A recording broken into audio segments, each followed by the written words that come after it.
Ada kisah menarik tentang malaikat yang dihukum Allah Subhanahu wa Ta'ala. Seperti apa kisahnya? Di dalam kitab Mukasyafatul Qulub, karya Hujatul Islam, Al-Imam Abu Hamid Muhammad bin Muhammad Al-Ghazali At-Turtusi, atau disebut dengan Al-Imam Al-Ghazali, diceritakan tentang hukuman malaikat yang terbukti enggan menghormati kedatangan Rasulullah SAW. Al-Kisah, ketika itu di tengah terjadi peristiwa Isra Mi'raj atau perjalanan Rasulullah SAW menuju Sidratul Muntaha untuk menerima perintah sholat. Di saat itu Rasulullah melintas langit. Terdapat 70.000 malaikat di langit yang berbaris dan melayaninya. Mereka begitu hormat atas kedatangan Rasulullah SAW. Akan tetapi, ada satu malaikat yang enggan menghormati Rasulullah SAW. Malaikat itu bahkan tidak berdiri saat Rasulullah SAW melintas langit. Maka Allah Subhanahu wa Ta'ala menghukum malaikat tersebut dengan mematahkan kedua sayapnya. Tidak hanya itu, malaikat nakal itu juga diasingkan di bumi dan ditempatkan di atas sebuah gunung yang begitu tinggi. Di tempat itu, malaikat yang satu ini hanya bisa menangis dan menyesali atas perbuatannya. Keberadaan malaikat yang dihukum tersebut diketahui oleh Rasulullah SAW saat mendapatkan laporan dari malaikat Jibril alaihissalam kepada beliau.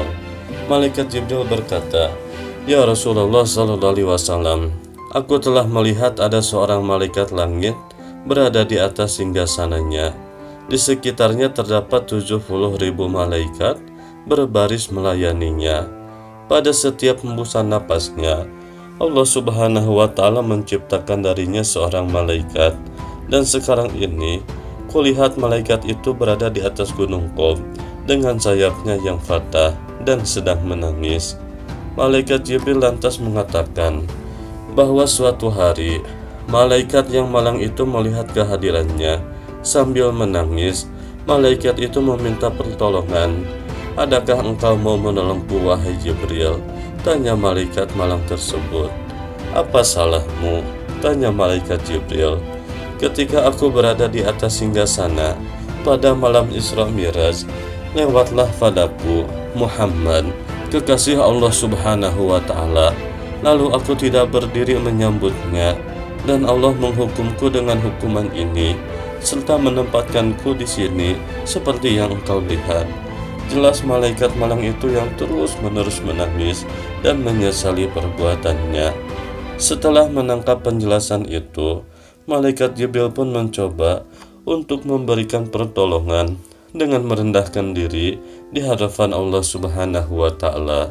Maka Allah Ta'ala berfirman, "Hai Jibril, katakanlah agar dia membaca salawat atas kekasihku Muhammad SAW." Kemudian malaikat Jibril menyampaikan hal itu kepada malaikat malang tersebut agar membaca salawat kepada baginda Rasulullah SAW. Sesuai dengan perintah Jibril, malaikat malang tersebut langsung membaca salawat kepada baginda Nabi Muhammad. Allahumma sholli ala Sayyidina Muhammad wa ala ali Sayyidina Muhammad, hingga akhirnya Allah Subhanahu wa Ta'ala memberikan ampunan kepadanya. Allah Subhanahu wa Ta'ala kemudian menumbuhkan kembali kedua sayapnya serta menempatkannya kembali di atas singgasananya. Sebagai muslim, sebagai umat Kanjeng Nabi Muhammad SAW, sudah seharusnya kita memperbanyak sholawat kepada baginda Rasulullah SAW. Selain sebagai bukti cinta kepada beliau, bacaan sholawat juga bernilai pahala serta memiliki banyak sekali keutamaan. Bahkan dalam Al-Quran, Allah Ta'ala senantiasa memerintahkan kita untuk bersalawat kepada Nabi Muhammad SAW. Semoga kita semua bisa istiqomah membaca salawat. Allahumma sholli ala Sayyidina Muhammad wa ala ali Sayyidina Muhammad.